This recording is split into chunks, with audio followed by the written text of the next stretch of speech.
the popcorn, put on your comfiest pajamas, and grab a drink because it's time for a new episode of Sierra Unfiltered. Hello, everyone, and welcome back to another episode of Sierra Unfiltered.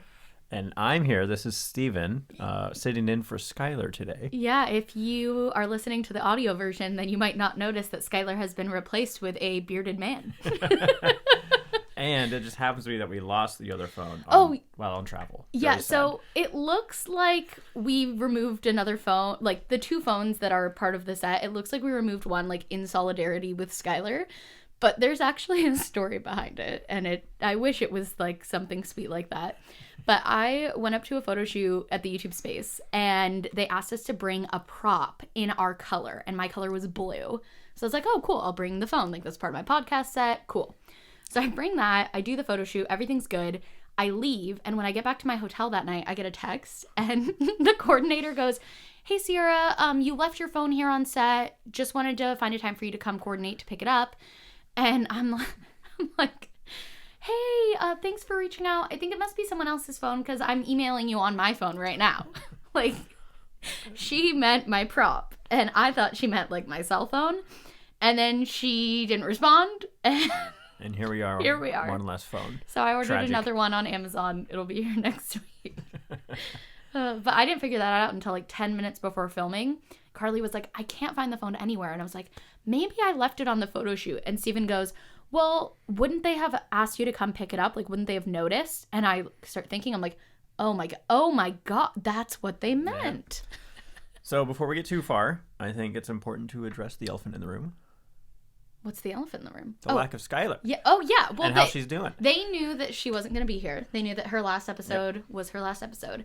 But I think me, you, Skylar, Kyle, pretty much everyone has been flooded with DMs being like, is the baby here yet? Is baby P here yet? Yeah. So, today is a Q&A episode, so we both asked for questions, and we got a lot about Skylar. So we've been talking to Skylar. She's been doing well. They're in the hospital. Baby P isn't here just yet. Coming in soon, though. But we are going to not kind of say anything else or announce anything ourselves. We're going to let Skylar do that on her own accord. Yeah, it's not really our thing to announce, so I appreciate everyone being really excited. Just follow Skylar on Instagram if you want to see whenever she posts about what's going on with her and Kyle and the baby. Everything's good. Everything's going well. Yeah. And I will definitely repost whatever she posts and probably post it on the community tab of the podcast YouTube channel, which is a good time because you always bug me. Subscribe to the podcast YouTube channel. Yes, and I feel like one thing you always miss out. It's a great way of supporting what Sierra and Skylar are doing. It's an important metric for them on how they're doing. And that's really exciting. And one last thing about Skylar she wanted me to joke about very lightly is that while we're filming this, Skylar is currently in labor. So shout out to Skylar and, her mom things, but that's pretty exciting. I know. I'm so excited for them. Anyways, yeah, we've been talking to them a lot, so we're on the same page, making sure they're doing good. Yeah. And we're very, very excited for them and to meet our guide baby. Yeah. Little baby P. Mm-hmm. Steven said his name like 3 times and we kept having to refilm. That's why there was a cut there. But you got through it this time. So That's great. All right. Well, since you just took a sip from your teacup, what you drinking? I am drinking a sweet, sweet Corona Light, which is only in the fridge because I bought beer for Kyle to celebrate them being at home for one of their last nights before the baby. So then why is it here? Otherwise I wouldn't buy Corona. I just want to assert that. But if you bought it for Kyle, why is it here? That's a great question. I bought a 6-pack and I brought 2 over to their house and I left 4 here and I don't like Corona. So why didn't you give them all to Kyle? I should have. I didn't. He's a soon-to-be father. I didn't know what protocol was. So. Well, I am drinking a nice LaCroix over some ice. Delicious. Cheers. Oh, okay. Bing. There we go. That was nice. Do you have a hot take prepared? I do, actually. Okay. Do you listen to the podcast? I do. Okay. So, that's actually one of my questions that I got when I posted on my Instagram, which, hey, my Instagram, I posted today thinking no one would reply.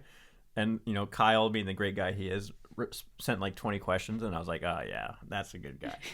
And I actually got a lot. I was actually very impressed. So For anyone who doesn't follow me on Instagram, I'll give myself my own plug. Steve Olito. Go ahead. Follow Steven on Instagram. You can follow me while you're at it.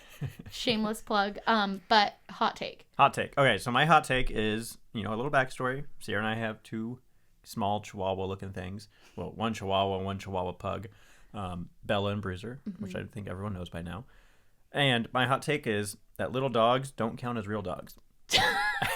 As a person with 2 little dogs, that's your hot take? As a person with 2 little dogs. I grew up with golden retrievers. They were the best dogs in the world. Those big Labradors, golden retrievers. Now that's a real dog. I love our dogs, but they are not a good representation of that wonderful breed. I would agree that little dogs aren't like a real dog, like a family dog, but that's also kind of why I love little dogs. It's like when I was growing up, we always had chocolate labs and then we had a black lab. And, like, I wanted an animal that I could, like, hold and cuddle and would sleep in my bed, and those dogs just would not cooperate. Like, I wanted a dog I could carry around and bring places with me. Those dogs would not cooperate. A golden would love to be carried around.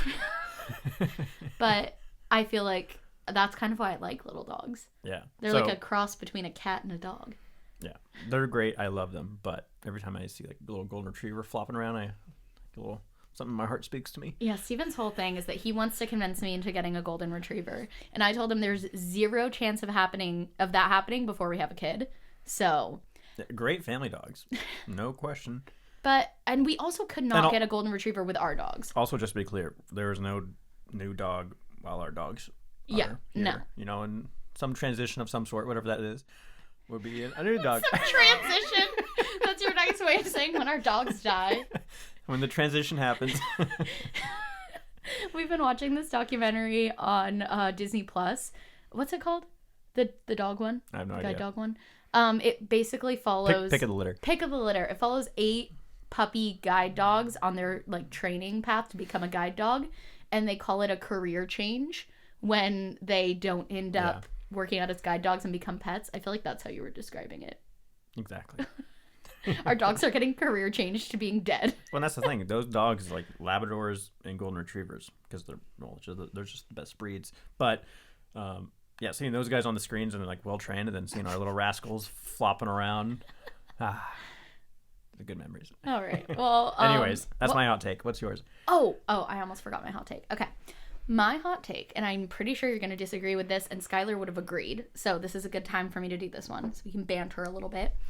Is I think it's beneficial for all children to be exposed to theater in some capacity as they're growing up. And here's why. Performing in theater helps with communication skills, socialization, teamwork. It's like all the benefits of, other than like, all the benefits that come with playing like a team sport that people always say, right? Except athleticism, but that's not true. Dance is definitely athletic, and musical theater involves dance. There's stage combat. There's a lot of different other things. Yeah. It's really good, especially for helping kids come out of their shell. I think the instinct is to put really outgoing kids in musical theater, which I think is why my parents put me in it, because it was just so loud and had so much energy. But I know so many kids and who are now adults who were really shy, really reserved, and their parents put them in theater, and that really helped them with confidence. It helped them to be able to communicate, to create friendships. So I think it's great for like all kids. Yeah, no, and the big thing is the socialization of it, and that's why sports are so good and things like theater are so good. It's that being around those like-minded people and the socialization through that's where those really good benefits come from. But you don't think it helps with public speaking? It does, because you're talking a lot. Anyways, so my context, not a theater kid, not even close to you or Skylar or even Kyle. I'm definitely the odd one out in that. You're the normie. I'm the yikes. If anything, it was like the theater crowd was like intimidating because they were so just in their own world, removed from me. But I could see its benefits. But you were still exposed to theater, and that your parents took you to our local theater growing up to see all the shows. Yeah.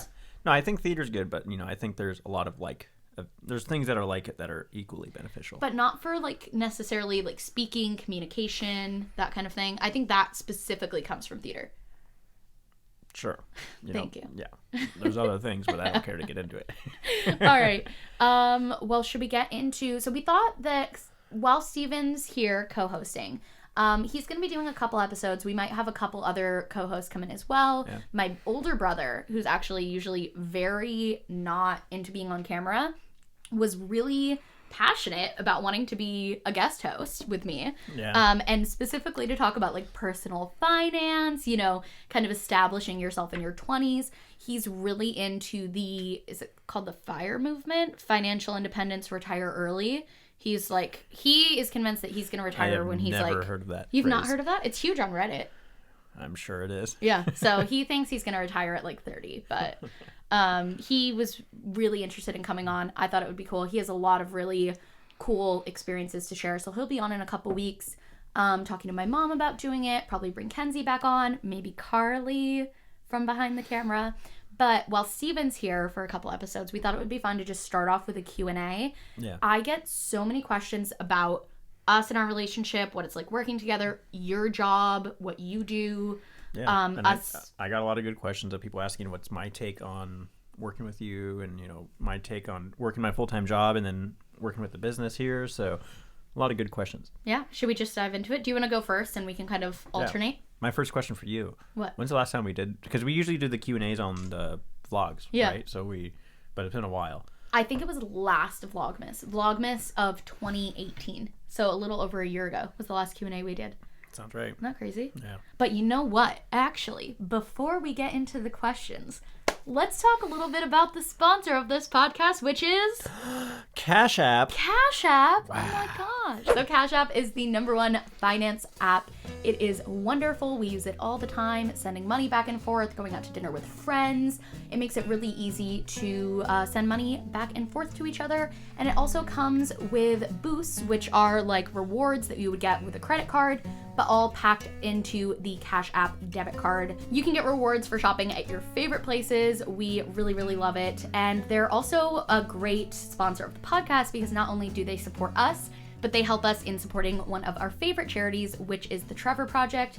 They are a fantastic organization that offers resources and crisis intervention to LGBTQ plus youth. We really, really love the work that they're doing. So if you use the code UNFILTERED and download Cash App from the App Store, they will give you $10 and also donate $10 to the Trevor Project. So download Cash App from the App Store today and use promo code UNFILTERED. Thanks, Cash App. Wow, it's so cool seeing you do that in person. Really? So I'm definitely team Apple Podcasts, so I see you. I don't see you. Yeah, you just listen. Yeah, but I am a subscriber to the channel because that's what any good stan should do. But that was neat. Good job. Maybe in the next episode you should do the Cash App sponsorship. Switch it up a little bit. I don't want to make Carly edit for 2 hours of me trying to say a 30-second quip. Hey, it's 60 seconds. Thank you very much. But yeah, do you want to go first? Yeah.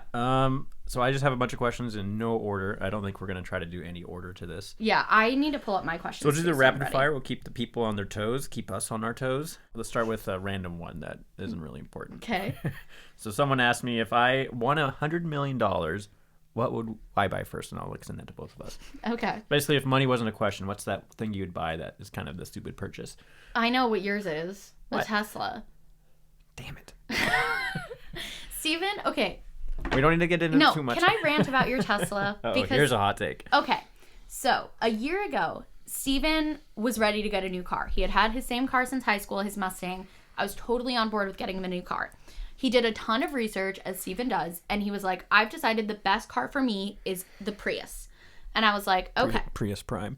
The Prius Prime.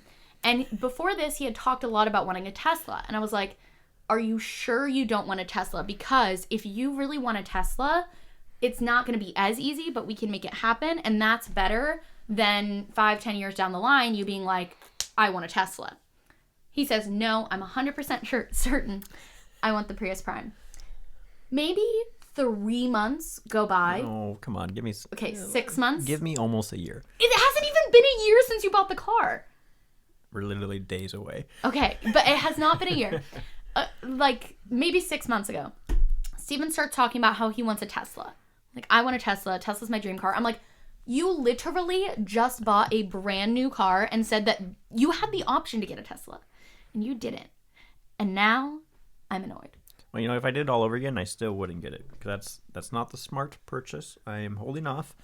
I chose my good economical, good hybrid of everything that I needed. It's a plug-in hybrid. So I'm almost a full electric, but I don't know. It's my dumb purchase, but I would agree. Being strategic in our finances, it wasn't in the cards, and it's still not in the cards. But if we had $100 million, get the Tesla. Oh, please. Don't care. But, like, you talking now about, like, oh, we could sell the Prius and get a Tesla, and, like, actually, we wouldn't really be losing money because of the rebates back and the California this and that. I've never said that, but something along those lines. You did say that. Trust me. The math doesn't work. All right. So, do you want to answer your question? Yes. If I had $100 million, I would buy the Tesla. And if I had $100 million, I would buy Stephen a Tesla so I could just stop hearing him talk about it. Anyways, I guess so. We're saying questions for ourselves, almost kind of thing. No, for both of us. Okay. All your questions are for you. Well, think about it. I asked for questions, and people asked me questions. Yeah, that's fine. Okay, let me find one. Oh, a lot of people are asking how we met. We've talked about it before, but it was a long time ago. So basically, Steven and I had a mutual friend, and that mutual friend was at Disneyland with Steven, and I was at Disneyland with a guy I was dating at the time. And Steven had recognized me through her Facebook photos. This is like long before YouTube or anything. And he saw me walk by and was like, oh, isn't that your friend Sierra? She ran up to me. The four of us hung out that day. 6 months down the line, that relationship with me and that guy doesn't work out. Steven slides into my Facebook DMs. We go on a date, and the rest is history. I just summarize it as that we met at Disneyland. Yeah, that sounds more romantic than it was. It sounds fantastic, and it's a great executive summary. So we met at Disneyland. It was really cute, and we weren't on dates with other people. I'm trying to find some, like, not serious ones, but... Here, I have one. Ooh. Someone said, is it ever difficult to mix your engineering life with social media and your YouTuber life? Okay, so maybe just, my day job and then coming home to you and like my part of the business here and everything. Well, I think specifically like engineering is a very, very different world than YouTube. Yeah, and this could really be a mega question, right? Because I got a lot of questions about what do I do to my day job? Yeah, so why don't you start with that? What do I do for the business? And then like how do I intermingle the two and how do I handle that kind of lifestyle? Sure, why don't you start with that? That's a big question. Okay, all right, what do you do? Let's break it up into pieces. So what do I do? My day job. Yeah. My not Sierra job. Steven does not work for the channel full time. No. So I am a software engineer. I graduated with a Bachelor's of Science degree in computer engineering. I work for a telecommunications company, and I kind of focus on the embedded networking side of things. And I'm also really passionate about how can we test those things in an automated fashion. Okay. That's the spiel. That's as much depth as I care getting into it. But I sit at a desk and I write lines of code, and a computer runs said code. So that's my day job. It's my 9 to 5, 40 hours a week. And then for Sierra, so Sierra Schultzzie Incorporated. So we incorporated this past year, and that's really when I started to get more involved, as there was more. Right when it first started, Sierra was a one-man show. She occasionally needed help. I'd come in, help film when we couldn't get someone else to film. I edited a few vlogs, which is like hard to imagine. Yeah, I forgot about that. Just chipping in where I could, and then kind of just staying out of your way, really. Things weren't too complicated, so you managed it all. About a year ago, things started changing very quickly, where things were getting out of your time, and B, just you were no longer capable of kind of addressing some of these other things without selling yourself to that side of the business. Right. It got to the point where there was Sierra Schultzzie, the channel, social media, things outside of that are creative and that I really love to do, and that's why I started YouTube. But then as that grew, there also had to be this business side that grew and scaled with it. And A, I didn't have the time to manage both, and B, I'm really equipped for the creative side and the video side and all of that, and I'm not really equipped as much, to know how to incorporate or start a 401k. Yeah, exactly. And I'm opposite. I'm not equipped for the creative side. I think creative big picture stuff I can help with, but it's kind of the video kind of creative stuff I'm not useful, and I just almost don't enjoy it as much. So that's why I kind of stayed away. But now that I'm really passionate about the business side of things. And, once we incorporated, working with our finance team and just all of that pipeline, that stuff I really enjoy doing. That's kind of the picture I fill. So. And a lot of the YouTube friends that I have a business manager. So they have someone that they hired to essentially do what Steven does. And we opted to, when my channel got to that point, instead of hiring a business manager, Steven was like, hey, I would really like to do this. I, feel really comfortable with this. How many hours a week would you say you work on the channel? So right now it's tax season. We've been working on taxes for almost a couple months now. So that is obviously a very busy time for me. We have a finance team. We have, tax lawyers we work with. So just going through that pipeline this time of the year is my busy time of the year. It was busy when we incorporated, going through all that stuff and working with the lawyers on documentation. And so right now, like this week, last week.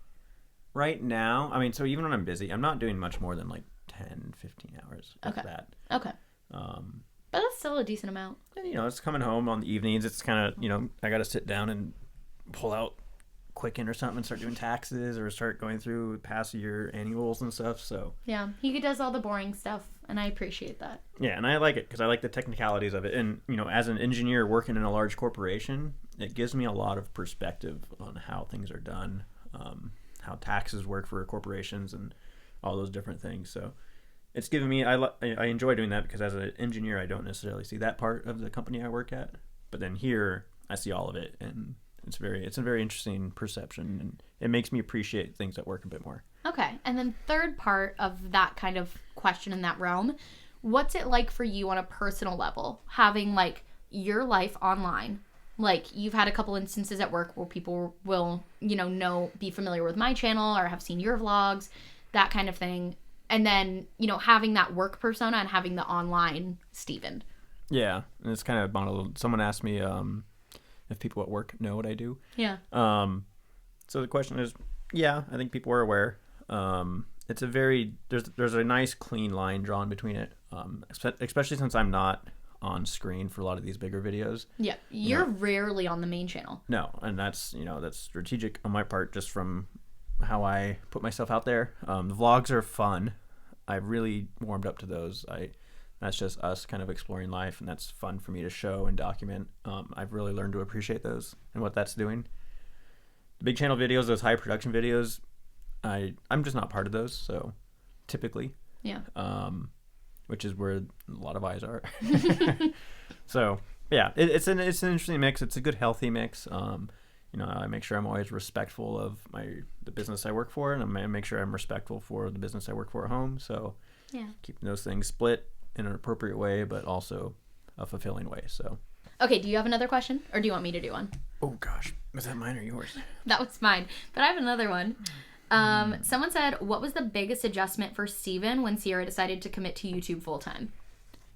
So the biggest adjustment, the scariest adjustment, was the lack of committed monthly money from you. Yeah, like the guaranteed, right? So I went full time on YouTube after we got married.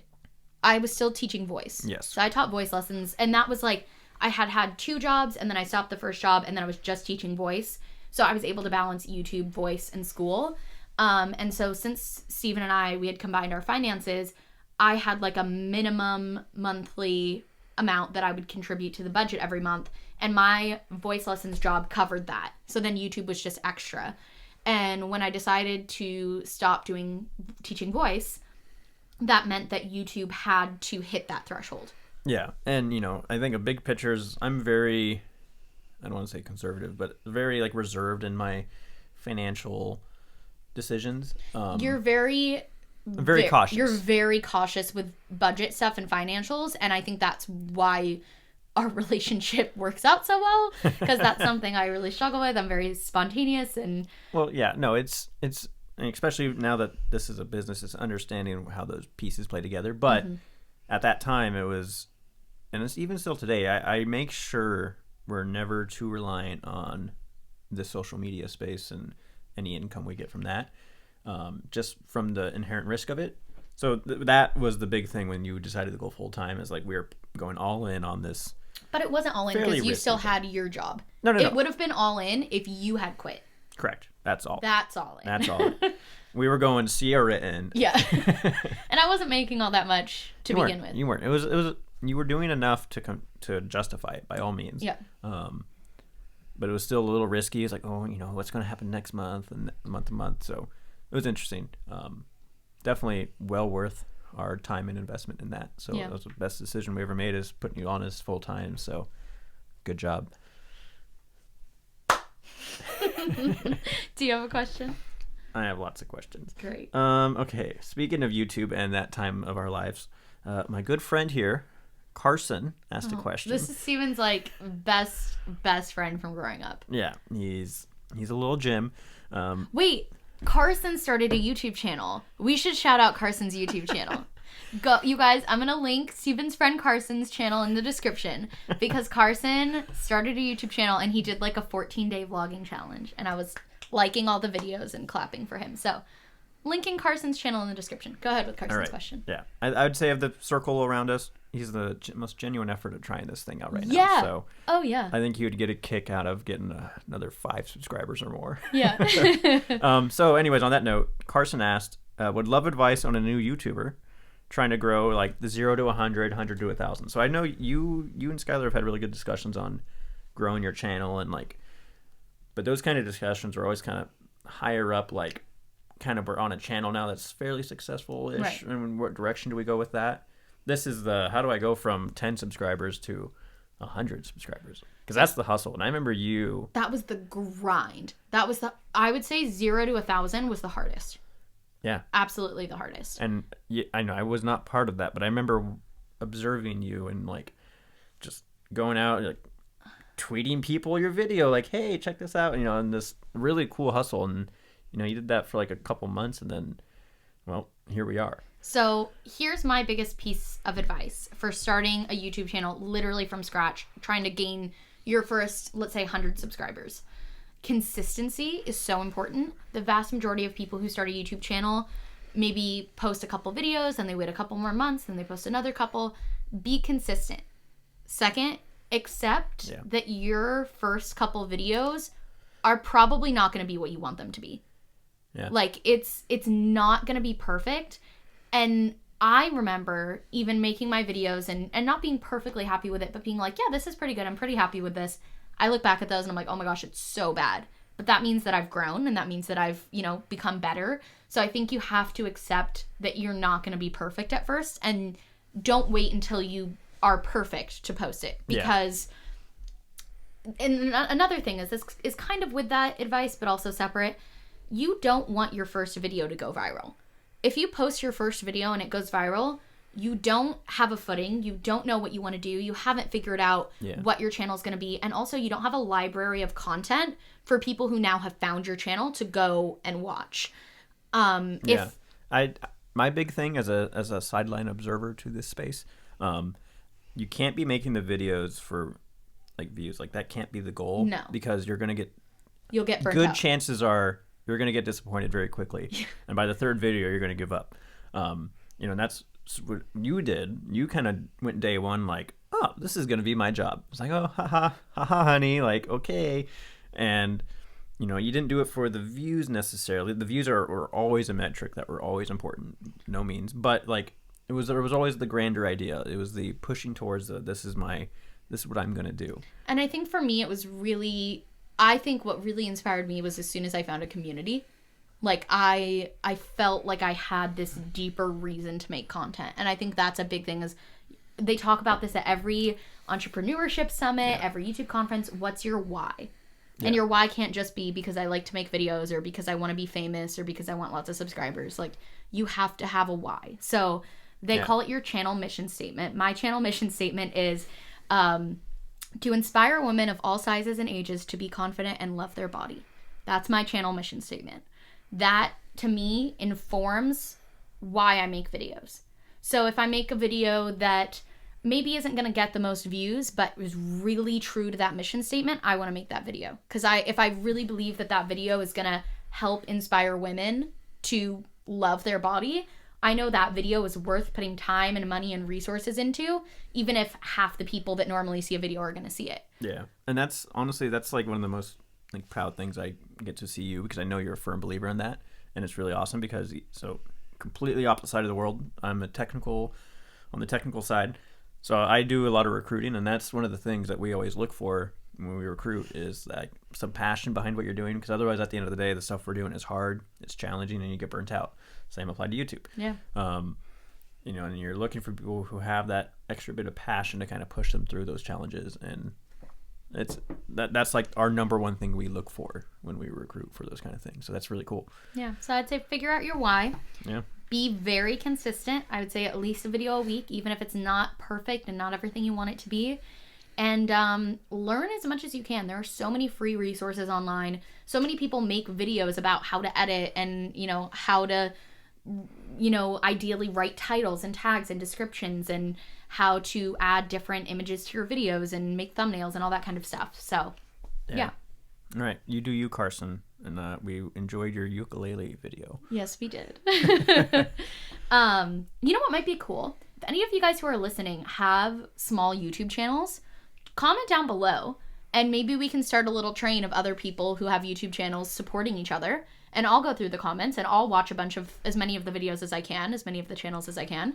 That could be really cool. That's yeah. We'll get Kyle since he's our guy. No. Well, Kyle's a little busy. I'll step in and do it. So I will start a comment thread about the YouTube hustle and those of us who are hustling. If you have a channel, comment your channel mission statement, your channel why. Why do you make videos? Why do you want to make videos? What kind of videos do you make?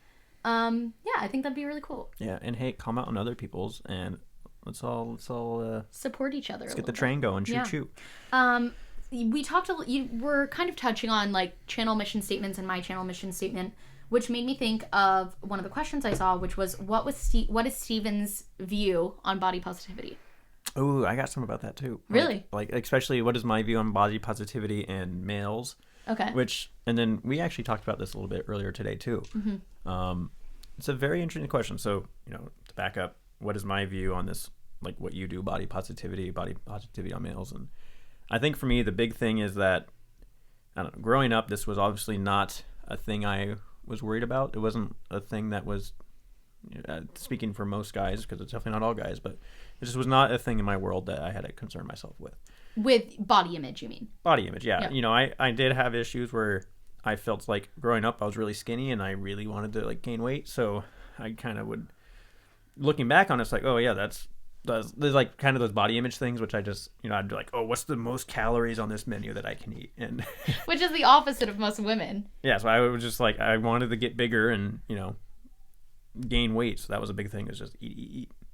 Which is interesting because that's some body image stuff, but the big thing is seeing you open up about your journey is like insane for me, because it's like, holy cow, like you guys deal with these kind of problems. And I'll never forget, we were at Disneyland and this girl who had to be no older than 16 like came up to you and started crying and was saying like, I hated myself, I hated my body, and then like, you've changed so much, and those kind of things. And just seeing that happen all the time is so scary and eye-daunting to me, on how all this stuff's going on that like I would have never known about, kind of thing. You know, it's not in my circle. So that's been very interesting, and you know, I think it's a very respectful kind of position I choose to sit in, and just sit back and listen to all these things and hear what's going on, and do what little I can to kind of try to help change things. And that right now is the most I can help, is just give you a platform and make sure that you continue to have your platform that you can continue to stand on and speak about. So yeah, I'm sure there's much more to go, but that's kind of that's so interesting, because I think a big thing with women especially is a lot of the times they think that men are looking at them and judging them and thinking all these things, but you, at least, I mean, you're a very non-judgmental person already, but it had never even crossed your mind, like, why would women be insecure about that? Yeah, no, and it's interesting, you know, it's very interesting. There'll be days where, and like, I remember, because you caught me in some things where you're like, oh, you're putting on makeup. I'm like, oh, don't put on makeup, you look fine. And you're like, well, I'm not doing it for you. And it's like, oh, like, it's a lot of interesting things that are just so just biased and with everything. Yeah. Have you noticed any have you noticed any changes in me in the way that I interact since I kind of started this body positive journey? Because when we met, I was probably in the worst headspace ever for like my body image. That's an interesting question. I would almost answer no, because like those are things I don't even pick up on. Like, that's you. That's the definition of how non-perceptive you are. Yeah, no, Sierra can get her hair dyed purple and I probably wouldn't notice. I love her. But you don't think so? First you said you would say no, you hadn't noticed anything. If you asked me like right now and want me to answer right now, I'd say I probably don't notice anything. If I sat down, I'm sure I could come up with things. But like, I think your just general happiness and everything is like at an all-time great record. Yeah. You've been doing really well, everything. Yeah. I even think about how, like, I remember when we were dating, if we were like cuddling, I'd be like, don't touch my stomach. See, don't touch my, I hate my thighs. Don't look at my thighs. Like, I was so insecure. But that's also when I was like in the deep phase of my face tuning. Did you ever notice my face tuning? Because I've talked a lot about how I used to face tune the crap out of my photos. Like, did you ever look at a photo and you're like, why is that door frame bent? Because we went through like all those YouTube videos where you did go back and look at things. Before that, like, just because I used to face tune photos of me with you. I mean, there may have been one. Which one? I don't know. I don't care to say it right now. I'm not falling for that trick. Okay. All right. Do you have another question? Yes. Ooh, this one's kind of juicy. I almost wouldn't say it's still juicy. No, this is from the good friend Kyle. Oh my God. Shout out to Kyle at the hospital right now, hanging out with Skylar. So he asked me actually a good question. I posted one on my Instagram. He asked me about.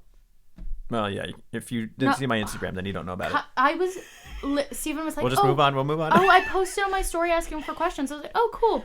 He's like, I did like a little preview of a couple of them, and I click on it, and it's from Kyle, and it's like, did you poop this morning? Yeah, Kyle did great. He sent me a bunch in case I didn't get any. So this one from Kyle. So Kyle asked me, do you think you will ever go fully vegetarian? Ooh. That is a good question, right? So you are the one carnivore in our friend group. Yes, I am the... Yes. And I get so many questions about this too, of like, how do you navigate, you being vegetarian and Steven not? So you have the floor, sir. Let me sip my Corona. From a teacup. No, I didn't need that at all. No, so Sierra and I, this has never been an issue for us. Yeah, I'm always surprised at how many people ask, like, how could you possibly navigate that? And I'm like, I don't really think it comes up.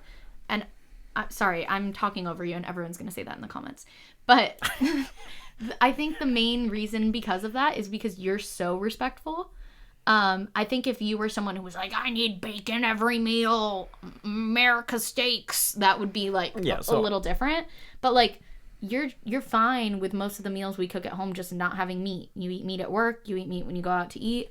I'm fine with you having like turkey in the drawer in the fridge. Yeah, no, so it starts with respect. That's just general relationship stuff, and then we have, so respecting each other's decisions and stuff like that. That's not something that we necessarily need to be on the same page about. I think it's really important for me too to not ever try to pressure you into being a vegetarian. Right.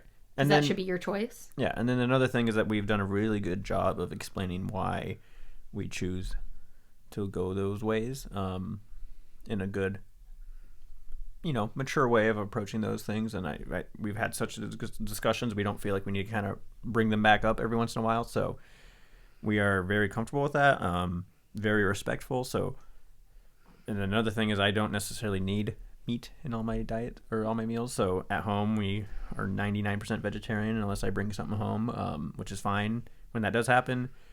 Maybe I won't ask you to order me chicken legs and thighs for me at El Pollo Loco again, but things like that, little things. But the question, do you think you'll ever go vegetarian? I don't think so. I don't think so. Interesting. Why? Well, and that's following. We'll see where society takes us. If we start becoming more vegetarian diet society, I'll probably just be there right for the ride. Yeah, right now that's not the case, so I don't find myself there yet. Do you ever think it's hard being married to someone who's vegetarian when you're not? No, you're very respectful of how we kind of approach those things, so no, it's never been a worry or a thought of mine. The only thing I don't like is Steven has this one, like, one of his, like, lazy meals is, like, one of those just, like, microwave dinners. And he has this one that's, like, a beef thing. And it smells so strong. Like, literally, if he makes it in the microwave, I can smell it from, like, the bedroom. It's that one, I think it's, like, a Marie Callender's one. You've made it, like, 3 times. I'm pretty sure the sweet, sweet meatloaf. Yes, the meatloaf. That's the one. Like, anything else, don't care. That just... And it's not even the fact that it's meat. It just smells. Well, that's just trashy. Did I complain about that enough that you'll never do it again? Well, those are just cheap TV But you have dinners other cheap TV dinners that don't smell that bad. Yeah. It's that one in particular that I hate. Someone said, what religion are you guys? So we are non-denominational Christians. We go to a non-denominational Christian church. I also got a lot of questions about, like, does faith play a big part in your relationship? And I think it does, because I think us, you know, sharing the same faith and that is a big keystone of our relationship. And I also made a video a long time ago about, like, why I don't talk about my religion. And I think it comes up more on the podcast because those are, like, longer form conversations. And it's, like, it is such a big part of my personal life and of our relationship. But I think just, like, my content online doesn't really, like, it's not really related to religion. And also, like, we're non-denominational Christians, and we go to a very progressive church. Yeah. And I don't think I think a big thing for me is, like, I believe what I believe, Steven believes what he believes, but we never want to come off as pushy. Yeah. I think religion has been such a great thing in our lives and in our marriage. But I'm sure other people who believe other things would say the same thing about their religion. So I don't think that... Yeah. I think a big thing for me is I never want to come across as, like, my way or the highway. I am so much holier than thou. And so I'm always, like, even now I'm, like, nervous talking about it. Such, like, a touchy subject. Yeah. And then, you know, even another layer to that is just us going on a journey together, and those things like that are really important. And not to bring it away from religion, but one of the other please do. One of the questions I got was, does working with Sierra make your relationship stronger? If so, how? So we're co-workers, I guess. Actually, I'm your boss. True dat. Yeah, so it's been really good. It's, you know, I would strictly say our relationship has gotten so much stronger because of our YouTube journey and now running this business. It's made me trust you a lot with really big things. Yeah. Because I think I'm a very, I don't want to say controlling person, but I'm a control freak. I like to feel like I'm in control. It's difficult for me it was for a while difficult for me to delegate tasks to anyone. And there are so many huge things that you did that I had no part in that I was like, oh wow, Steven did better than I could have. Yeah. So it makes me trust you more. What about you? Oh yeah, it's been incredible. Why? It's just, it's forced us to mature in various ways very quickly. It's very fulfilling, very purposeful. And then just being YouTube, right? Just people. Like, there was some questions about what's it like being, I don't want to say a word, but like popular on YouTube. Oh, Insta famous. Lots of people. The people asking me if I get spotted on the street, which does happen and is terrifying when I'm alone. I've had it happen in kind of workish settings of people being like, oh, you're Steven. Your wife's Sierra. And I'm like, ah! And then, you know, someone was asking, what are the struggles of that YouTube stuff? Having my wife, you know, Mrs. over 1 million subscribers here now. What does that mean? What are the struggles associated with that? So I feel like there's some things to say about that.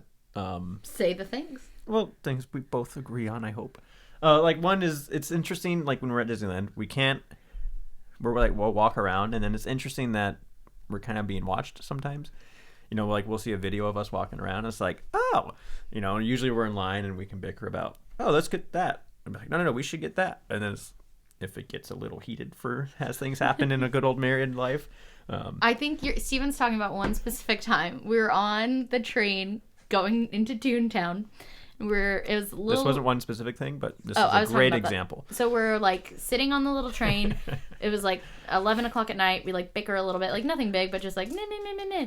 Yeah. And then I'm, like, playing on my phone, whatever. And then we get up to get off, and I check my DMs, and a girl's like, I was sitting behind you on the Toontown train, but I was too nervous to say hi. I'm like, dang it!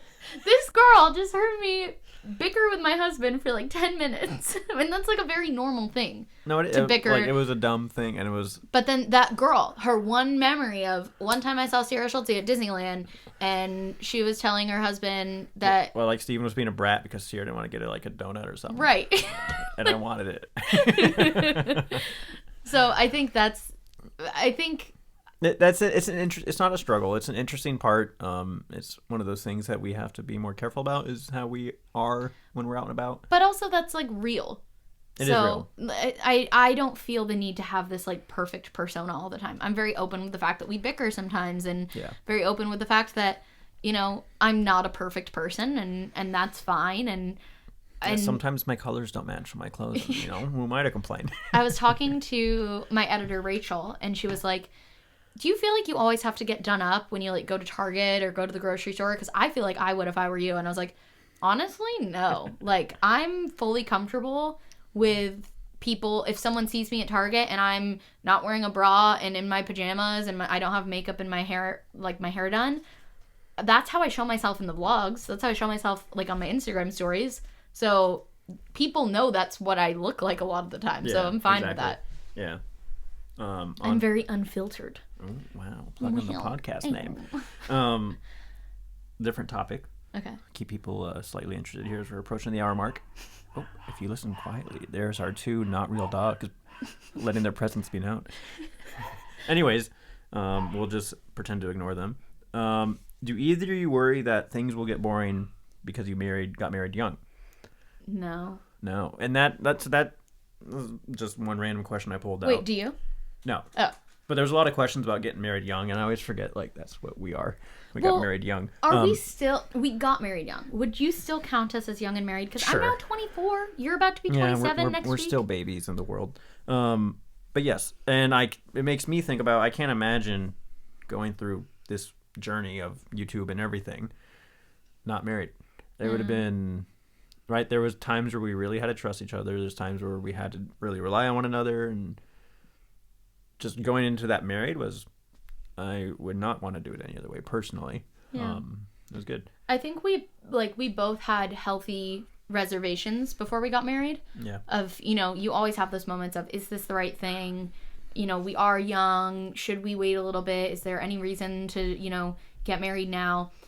And I will say, since the day we got married, I have not had a single day where I'm like, we shouldn't have gotten married when we did. Like, I'm so glad that we did. Yeah. I'm so happy with where we are. And, like, our relationship is so strong. And I don't doubt that it could have been that strong if we weren't married right now. But I've never once had a regret about that. I don't think it'll ever get boring. Yeah. My executive summary that's the word of the day. Executive summary. My executive summary is that it's pretty dope. High five. That's our second high five of the podcast. Is that an issue? It is an issue. Man, so honestly, we have enough questions to go for hours here. I know. Let's do a couple more. All right. I have a good one to end on. Well, I don't want to end yet. It's only... Skylar and I usually go for like 2 hours. Well, yeah, it's getting late. And also, we can get a text from the sweet girl herself any minute now. Well, if we do, then we'll get up and leave this podcast. But we do not have that text yet. All right. You're right. Boo, boo, boo, boo. Someone asked me, how did I ask Skylar out? What? Someone thinks I'm married to Kyle and you're married to Skylar. Oh, what? I'm sure there's people out there that think that. So, Steven, how did you ask Skylar out? Tell me. Well, I pulled up. She told the story on the vlog of our first time meeting. I was so embarrassed. She talked so much trash about me. It was terrible.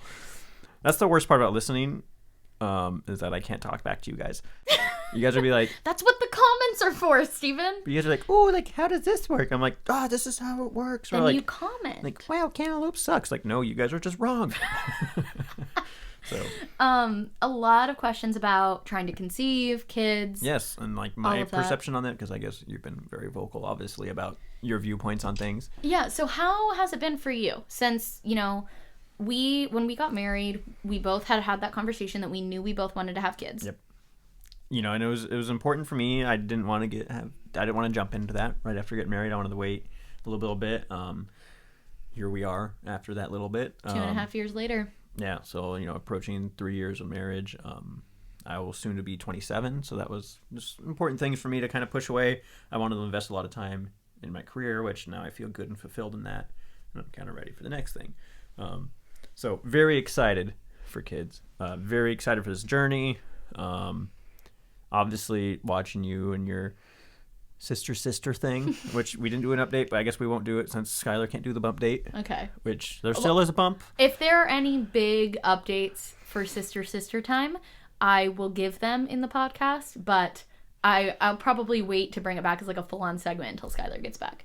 Yeah, especially while we wait for her. And also, I was kind of running out of things to update because, like, how much can you update? It's like, I got my period. I didn't get my period. Like, I started this medication. Like, yeah. I kind of got to a good point with it, so. Yeah, I didn't cycle this month. I did cycle. So that's been, it's been really interesting to go on that journey. How did you feel when I got the PCOS diagnosis?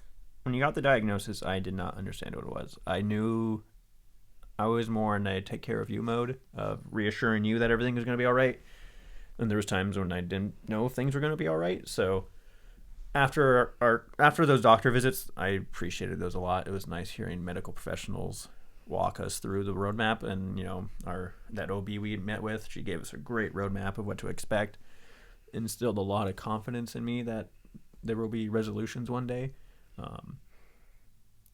After the doctor visits, I was in a much better place. And seeing the medicine, we're getting some cycles back. We're still missing some, but it's been really interesting watching that. So, yeah, I don't know. I don't have too much of a say on it. It's just making sure you're okay and you're always in a good headspace about it. And how do you feel about, like, having kids, being a dad? Like, is that something you always wanted? Yeah. I've always been excited for kids. I did want to wait for a little bit, and I did want to invest time into like my career, making sure that got started on the right path. And I think that's also where our age gap helps. Yes, I needed you needed more time than I did. Yeah, I would never say I was baby crazy, and that was hard to convey at first when we had those conversations. Was you wanted a baby? I wanted a baby, but not just now, and that didn't mean I didn't want a baby. Like that was once we got past that, I feel like maybe a month ago was the first time I ever saw like baby craziness in you. I wouldn't call it baby crazy. I had been really bad about wearing my Ava bracelet, and Steven goes, "Wear your Ava bracelet. I want a baby." And that was the first time I had ever heard you get kind of like... No, yeah, because we missed your cycle and you didn't know what was going on. I know. So I was like, wear your bracelet, girl. Do you think... And I had a baby dream that was kind of creepy, but it was a sign that... Do you think being around Kenzie and Harlan has helped? Probably the single biggest thing that helped. Really? I get all giddy when I get to play with little Harlan. Yeah. She's a fun little baby. So a couple questions about like, because we are trying to conceive. Do either of us want like a boy or a girl? And also, how many kids do we want? So do you have a preference on... Well, we're crossing our fingers for one. Let's start simple. Well-defined parameters. Hope for one. And gender means nothing to me personally. I think I can speak for you in the same. I have zero preference on the sex of the baby. Yeah, Zero. Whatever happens. But right now we're crossing our fingers for one, and we'll kind of see what comes out of that. It's funny. Whenever I think about, having a kid in the future, and like, I start thinking about if we had a boy, then I'm like, oh man, I really want a boy. And then I start thinking about if we had a girl, and then I'm like, I really want a girl. And I think that is just that I really want a baby. Yeah. No, and someone asked me, which is actually a really good way of wording it, was if, I forgot how the word, but it's a really good way. It was something about does, like, trying so hard, does that take away or belittle the actual act of getting pregnant? Do you mean the act that gets you pregnant, or like the process? The process. Okay. Is it like, so is when it... you say the act of getting pregnant, that signifies right, so something else. I think the big level question is like the waking up one morning like, ooh, I'm pregnant. Is that more special versus the, let's take a methodical, well-orchestrated approach, and then like taking the test every day and doing this and that? Does that kind of take away from the magic? I think it can. And I think that's an important thing to pinpoint. It's making sure that the time is right for that kind of behavior. And that's kind of I think that's an important thing. Do you think it has for us? Yeah, no, years ago. Wait, or no? You said, yeah, no. It worked for us. So you like, don't before we think got it married, got... Okay. Before we got married, we were clearly, after some figuring out what we want our next couple of years to be, we came up with a good plan. Yeah. And that, then once we got here, and then especially once we got the PCOS thing, that's when we had to be more serious, because if we wanted to do this, we would have to be more on top of it. Yeah, we couldn't, we could, but if we wanted to have a baby as soon as possible, we couldn't just take the casual approach. Right, and it was never a baby as soon as possible. That was not our philosophy. It was for me. Maybe not for you. It was, let's be casual and just do the things we can do. And well, even like when we went to that first visit, the OB was like, well, if you're not pregnant in 6 to 12 months, then you can try Clomid. And I was like, okay, so Clomid in 6 months. And Steven's like, whoa, whoa, whoa. She said 6 to 12. We can take it easy, try a little longer. Yeah, because I know in a different life, Sierra could have just been, we've been trying for 6 months already. Like, no. Give me Clomid. No. How many kids do you want? So like I said, 1. Start with 1. Focus. And I think we're both on the same page that we definitely want more than 1. Yes. Well, but we're not on the same page with exactly how many. I'm wording things so that we're on the same page. More than 2, more than 3, we're differing opinions. Yes. Sierra is giddy. I'm fully aware that my opinion will probably change after we have our first kid. And I fully accept that. But if you ask me right now, I'd be like, as many as possible. 6, 7, 8, 32. I'll take it. No, see, that's why I'm here. Because I know that's not how you feel. That is how I feel. That's how you want to feel. That is how I feel. Can you just picture me with a big mom van driving all the kids around? One day we may be a happy family of 3 or 4 kids. Or 34. That will be... We could be 19 kids and counting. Yeah, wow. We could dream about that all we want, huh? Except for the... And I'm not going to say anything else. Yep, that's a great time to not get any deeper on that. Okay. Do you want to do one more question each?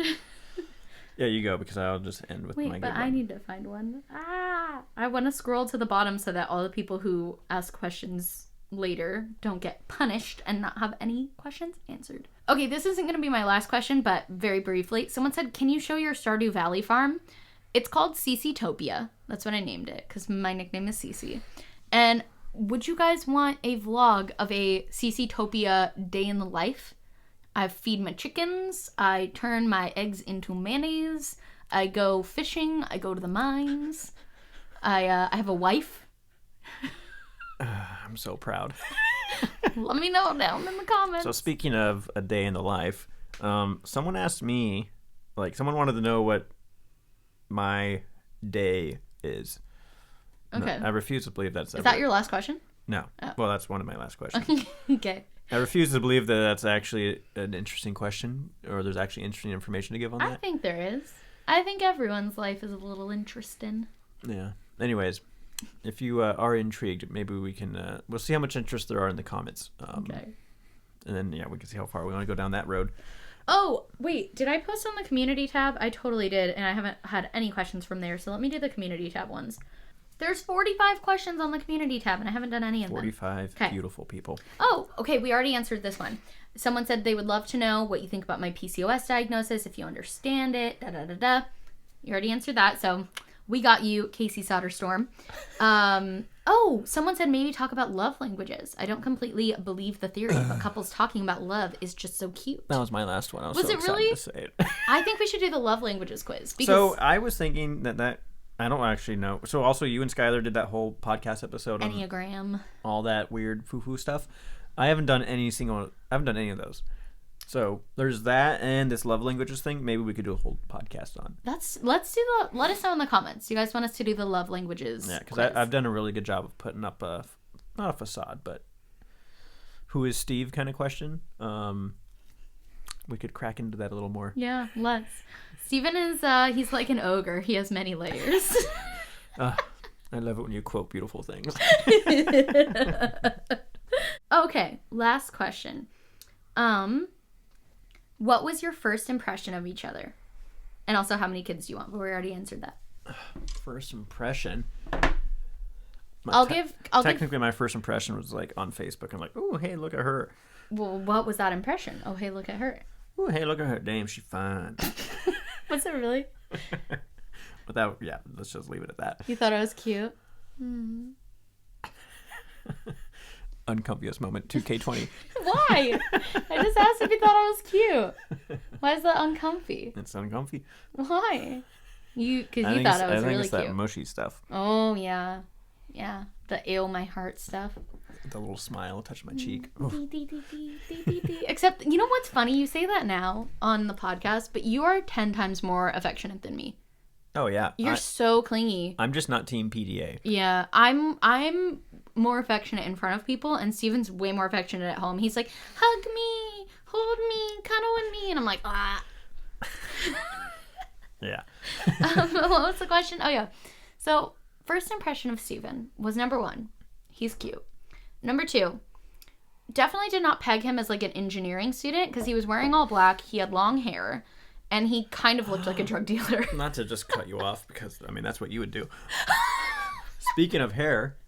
You got a haircut. People have been asking. I mean, I've been asking for this forever, but so have other people. Yeah, I hate hair. I never get haircuts. Now that I can go get haircuts more often. I used to hate getting haircuts because I hated paying for them.